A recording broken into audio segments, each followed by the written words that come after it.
ज़ारा को समझाते हुए समीर उससे कहने लगा, ज़ारा ऐसी कोई बात नहीं है, मुझे तुम पर बहुत ज़्यादा एतबार है, बस मैं तुम्हें परेशान नहीं करना चाहता था, क्योंकि अगर मैं तुम्हें अपनी परेशानी बताऊंगा तो तुम भी परेशान होगी फिजूल में, और फिर हम दोनों परेशान होने से अच्छा तो यह है कि मैं खुद परेशान रहूं। समीर ने ज़ारा को गहरी नज़रों से देखते हुए कहा। तभी ज़ारा बोली कि देखो समीर, ऐसा है कि मैं तुम्हें इस तरह परेशान देखकर ही परेशान हो जाती हूँ, तो इससे बेटर यह है कि मुझे मालूम तो रहे कि तुम किस वजह से परेशान हो और मैं तुम्हें देखकर किस वजह से परेशान हूँ। अब तुम मुझे फटाफट से ये बताओ कि मैं तुम्हें बहुत दिनों से देख रही हूँ, तुम आजकल परेशान क्यों रह रहे हो।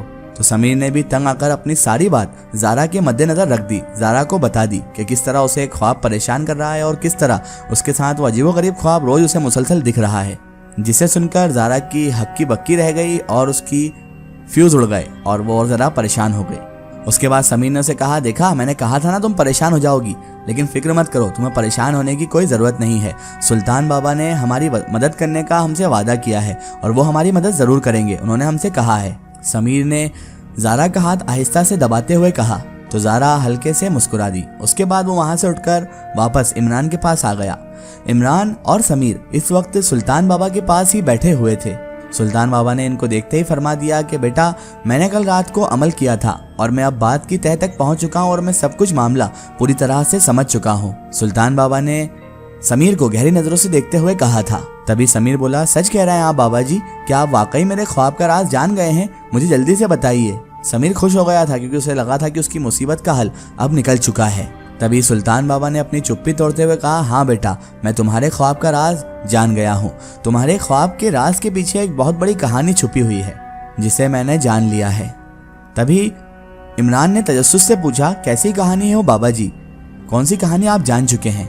तो उसने बताया, सुल्तान बाबा ने बताया कि बेटा, आज से तकरीबन 100 साल से पहले एक गाँव में एक साधु रहा करता था और उसके पास काफ़ी सारी ताकतें और काफ़ी सारे अमल मौजूद थे और उसने ताकत चिल्ले करके और बेगुनाह तादाद में लोगों को कत्ल करके ये ताकतें हासिल की थी। उसके बाद उस साधु के घर एक बेटी पैदा हुई जो बहुत ही खूबसूरत थी। इंतहाई खूबसूरत लड़की उसके वहाँ पैदा हुई तो उसने उसका नाम जमीला रख दिया। और जैसे ही उस साधु की बेटी यानी कि जमीला जब जवान हुई, उसके उसमें और ज़्यादा मज़ीद इजाफा हो गया। गांव के तमाम लड़के उसके हुस्न के शैदाई हो गए, उसके इश्क में गिरफ्तार हो गए, लेकिन वो लड़की थी जो किसी को भी पसंद नहीं करती थी। फिर उस गांव में एक लड़का आया जिसका नाम समीर था और वो उस गांव के तमाम लड़कों, तमाम मर्दों से ज़्यादा हसीन और जमील था और वो ज़ात का मुसलमान था। समीर ने यानी कि उस लड़के ने भी उस हसीना को यानी कि जमीला को देखा हुआ था, लेकिन वो उसका आशिक नहीं हुआ था क्योंकि उसके दिल में तो सिर्फ और सिर्फ मोहसिना थी। मोहसिना उसकी कज़न थी और वो दोनों एक दूसरे को बहुत ही ज़्यादा पसंद किया करते थे।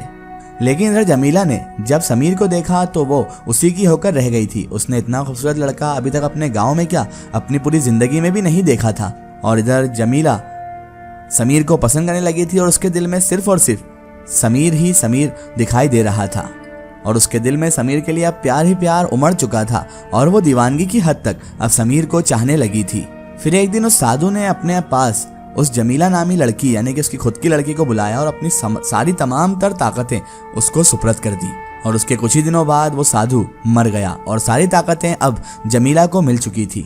अब जमीला इस पूरी दुनिया में अकेली रह गई थी क्योंकि उसकी माँ तो उसे पैदाइश के वक्त ही इस दुनिया से चल बसी थी। जमीला ने अपने बाप के अधूरे चिल्लों को भी मुकम्मल किया और बड़ी बड़ी ताकतें उसने हासिल कर ली। एक दिन जमीला ने सोचा कि मैं भी तो देखूं कि समीर के दिल में मेरे लिए कितनी मोहब्बत है और मैं उससे इतनी मोहब्बत करती हूं तो वो रिटर्न में मुझे कितनी मोहब्बत करता है।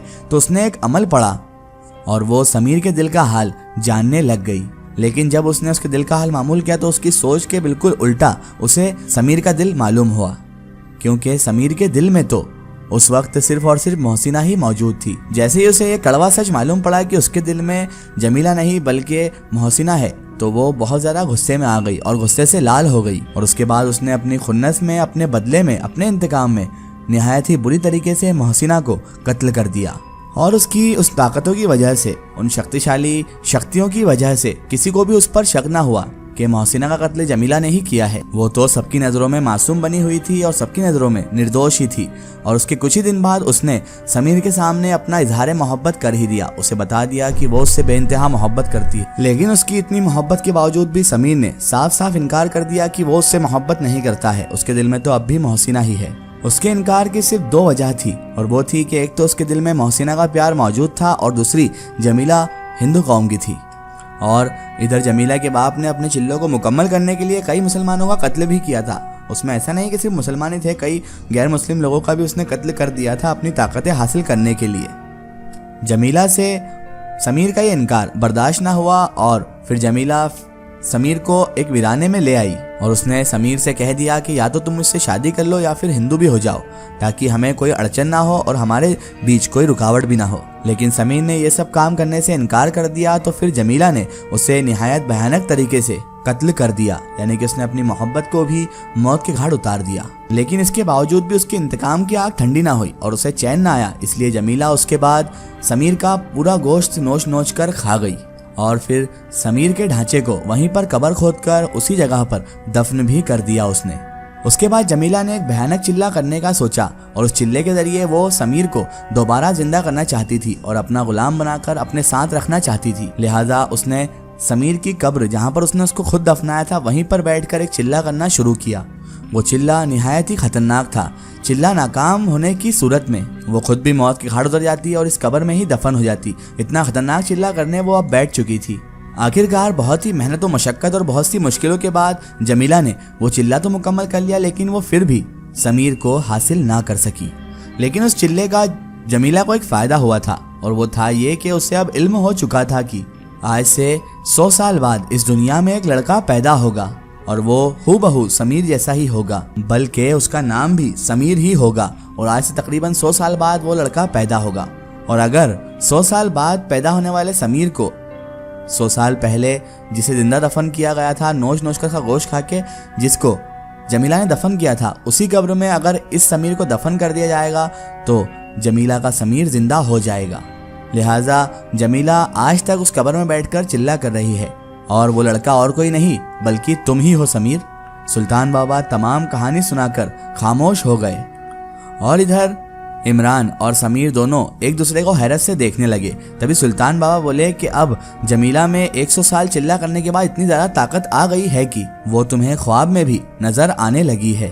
वो तुम्हें बार बार ख्वाब में डराने के लिए आती है और कुछ ही दिनों बाद वो तुम्हें वीराने में भी लेकर चले जाएगी।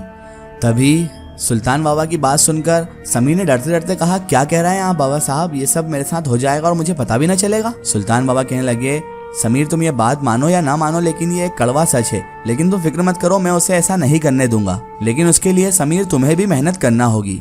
सुल्तान बाबा की बात सुनकर समीर कहने लगा, कैसी मेहनत करना पड़ेगी मुझे बाबा जी। समीर ने हैरान होकर कहा था तो सुल्तान बाबा बोले, तुम्हें एक चिल्ला करना होगा बेटा समीर अब, और चिल्ला तुम्हें उसी वीराने में उस कब्र के पास करना होगा। सुल्तान बाबा ने उसे साफ साफ बता दिया। समीर ने तकरीबन चीखते हुए कहा कि सुल्तान बाबा चिल्ला आप कर लेना, मैं चिल्ला कैसे कर सकता हूँ, मैं भला चिल्ला कैसे कर सकता हूँ। और वो बहुत घबरा चुका था। उसने सुल्तान बाबा को खुद कहा। सुल्तान बाबा ने समझाते हुए कहा, नहीं बेटा मैं वो चिल्ला नहीं कर सकता, अगर मेरे बस में होता तो मैं वो चिल्ला पहले ही कर लेता और तुम तक बात ही नहीं आने देता बेटा।